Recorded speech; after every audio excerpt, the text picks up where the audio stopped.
Cool. Hi guys, I'm back.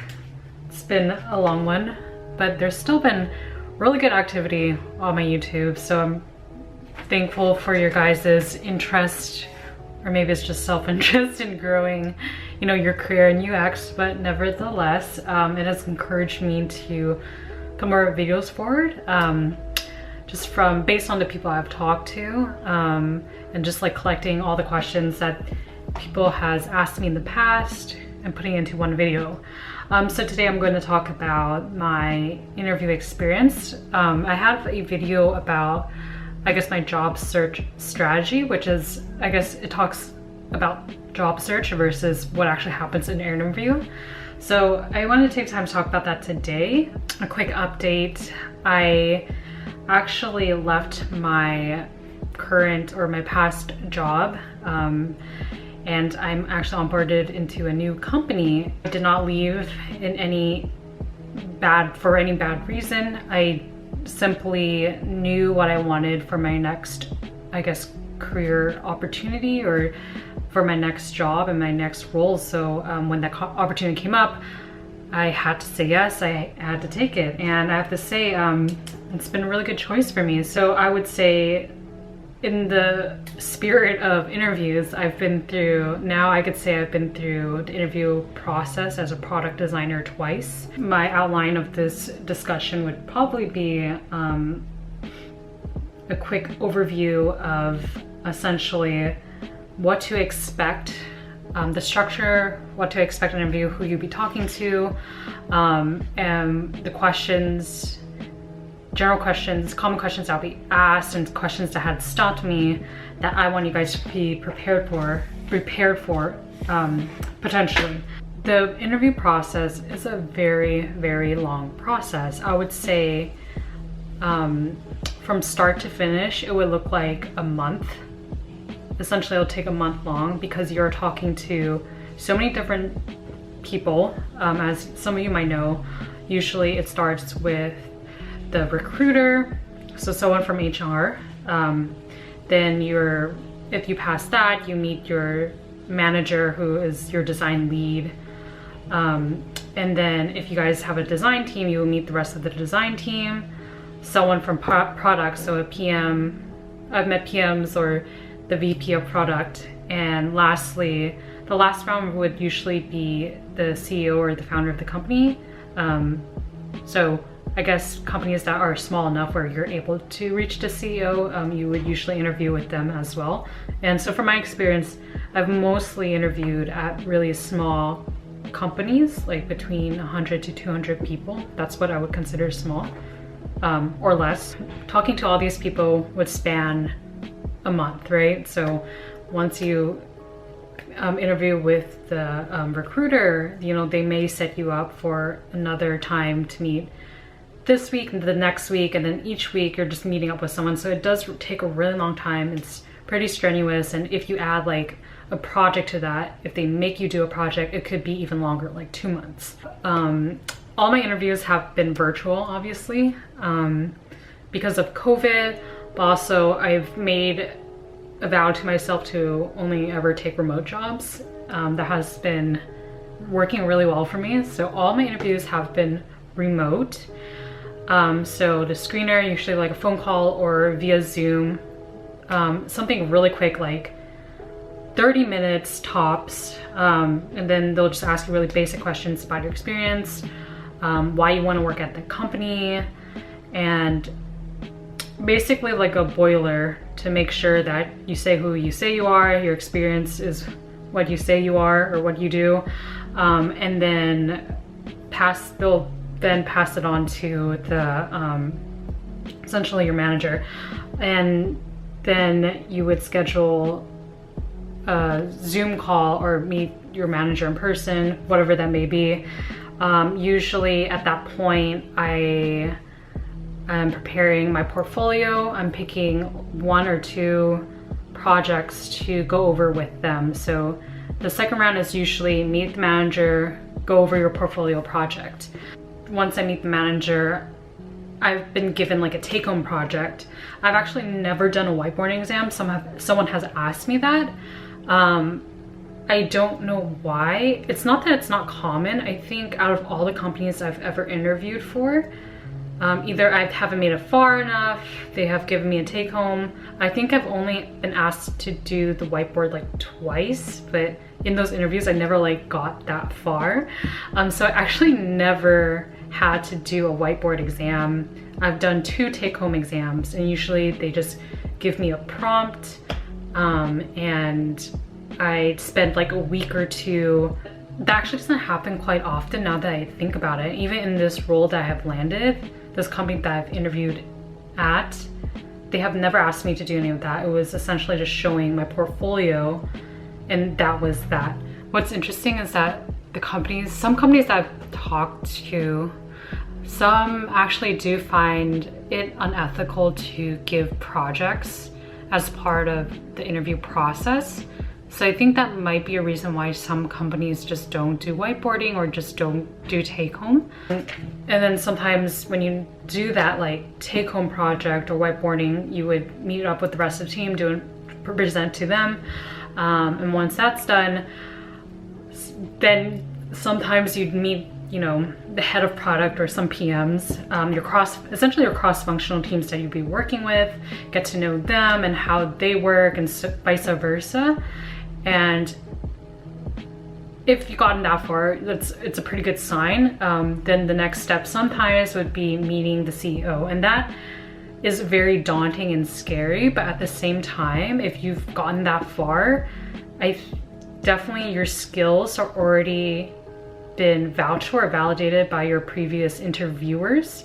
And at the point of meeting the CEO, it's more so of a culture fit and getting to know you. And I don't think that's that hard if you're someone who's like a people person and easy to get along with. So usually at that point, you know, you sort of know that you're probably going to get an offer. To the questions.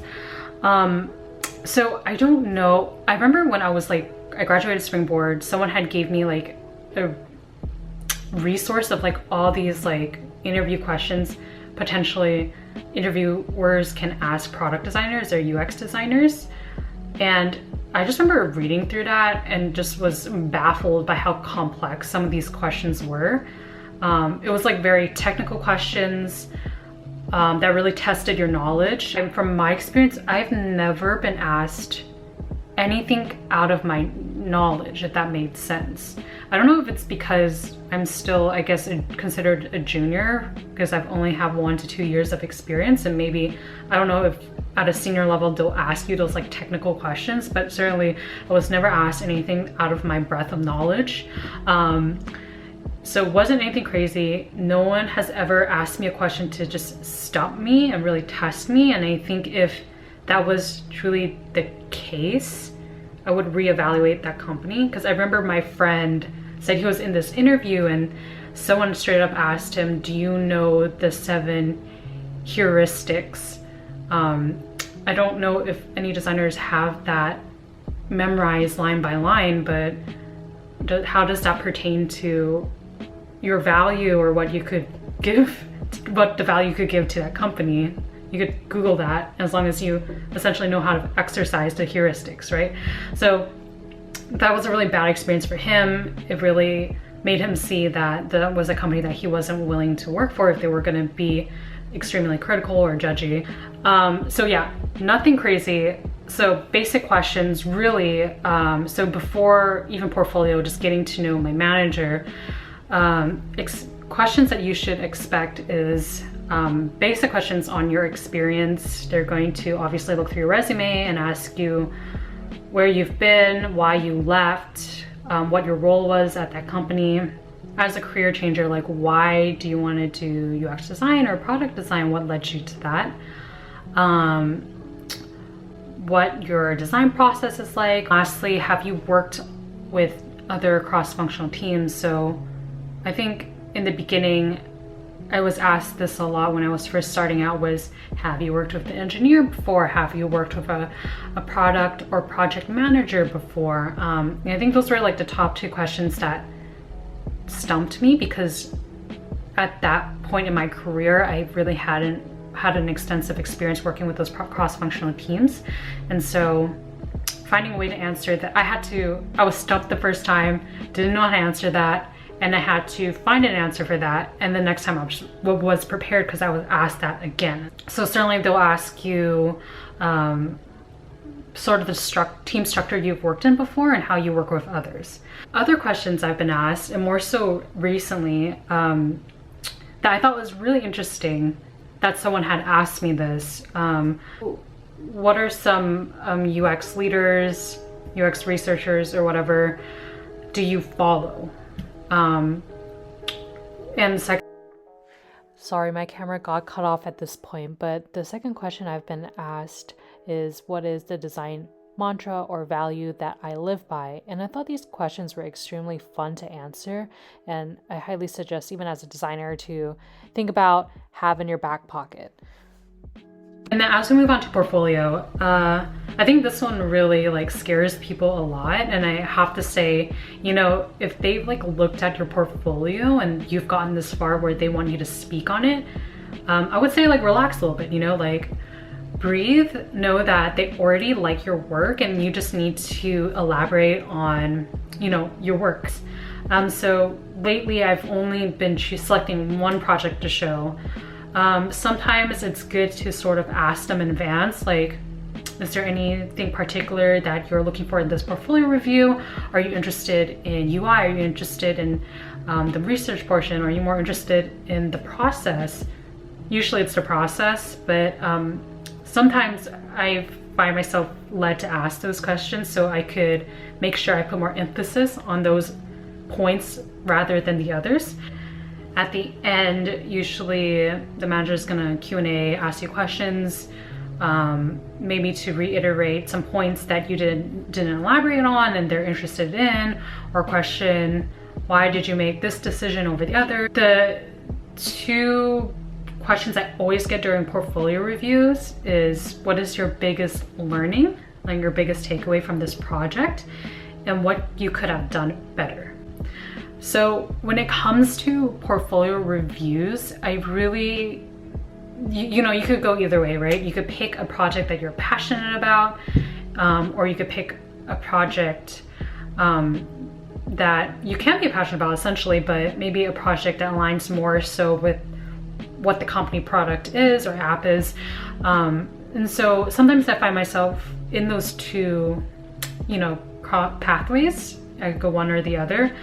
But most importantly, I think it's also to keep in mind important to pick a portfolio where the process wasn't perfect, so you have more talking points, because I always get those questions. Employers just want to see how you are when something doesn't go right, because something always doesn't go right in the design process. It's always a learning experience, so being able to self-reflect and bring those points up during those interviews is really good. So the more complex your process was and imperfect your process was, I think the better that case study is to show to your potential, well, to show to your hiring manager. And so I've had crossroads where I was interviewing at companies who, you know, didn't seem that friendly. And maybe their design team seemed a little tired when I was talking to them and they seemed really stressed out. But I think I remember in those moments when I was job searching, I like didn't care. I was like, sure, they're stressed out. Everyone's stressed out. Or they seem unhappy. Maybe they're just having a bad day. But I would still take the job. And when I didn't land those jobs, I think in hindsight, when I think back, I'm so thankful. It was like a blessing in disguise, because I don't think I would have been happy there anyways. And being right now at a company that has such like a good culture, where people are super supportive of each other, and yeah, just overall just a very good culture. I look back at those companies and I really think, whoa, I'm like, as the saying, missed a bullet, and so glad that I didn't follow through with those, because there can be pretty bad companies out there. well, that was that. And hopefully that was helpful. I know it was like very high level overview. I didn't get too deep in the weeds about how to answer these questions because I think you could just Google it or something or ask somebody. But I just want to give you from my experience, my common encounters and so forth. So hopefully that was helpful. If you have any questions, comment below. I've been really good at answering comments, so I apologize if sometimes I skip over comments, but I usually read all of them, and I really hope that, you know, these in some way answers your questions.